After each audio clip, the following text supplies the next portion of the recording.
Hi, I'm Dr. Brawley Wong. My pronouns are she, her. I'm a board-certified family physician, and I love gender and reproductive health care.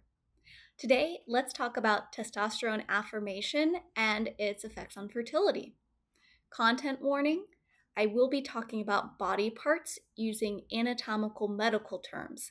If these differ from your preferred terms, please share in the comments so I can learn for future videos. Now, let's get into testosterone and fertility.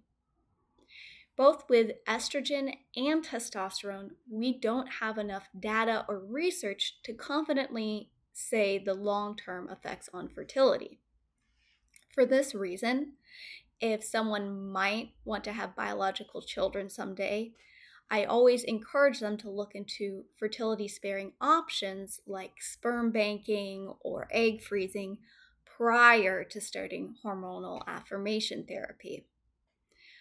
While we don't know for sure testosterone's long-term effect on fertility, we can say with confidence that testosterone is not an effective form of birth control.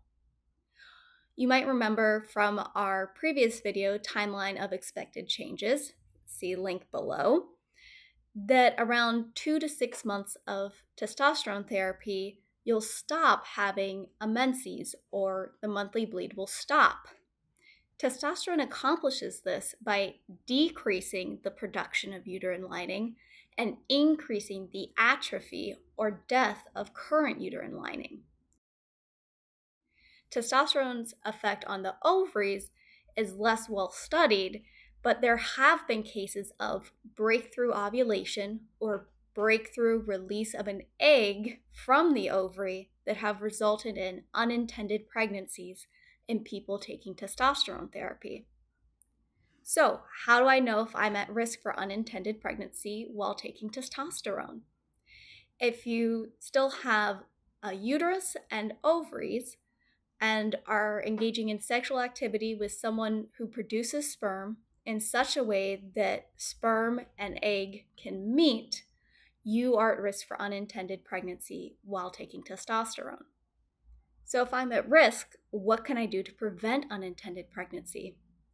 One of the most basic options is barrier methods like good old-fashioned condoms that also protect against sexually transmitted infections. Condoms with typical use are about 87% effective. Another non-hormonal option is a diaphragm like Kaya. Diaphragms are 83% effective with typical use. Another non-hormonal option that's extremely effective is the copper IUD. However, many will avoid this option since it can cause increased bleeding and cramping, which can worsen dysphoria. As for hormonal options, they're split into two categories: combined estrogen and progestin-only options. The combined estrogen and progestin options include the pills, like these, the patch, and the vaginal ring. All of these options are 91 to 93% effective with typical use. Please do not let fear of estrogen limit your options. The estrogen contained in contraceptives is so minimal that it will not affect your masculinization.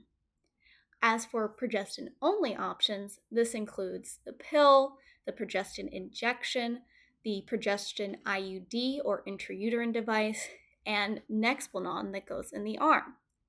The progestin-only pills, which might look something like this, are dosed once daily. They're 91% effective with typical use and are finally available over the counter as the O-pill. The progestin-only injection is given once every 3 months and is about 93% effective with typical use.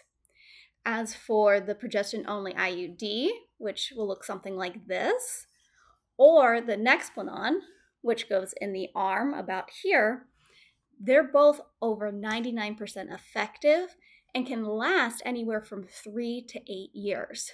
So, what questions do you still have about testosterone and fertility?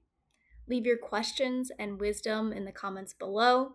Please like and consider subscribing if you enjoyed today's content so that we can reach a wider audience with this education. Thank you so much. See you later. Zola.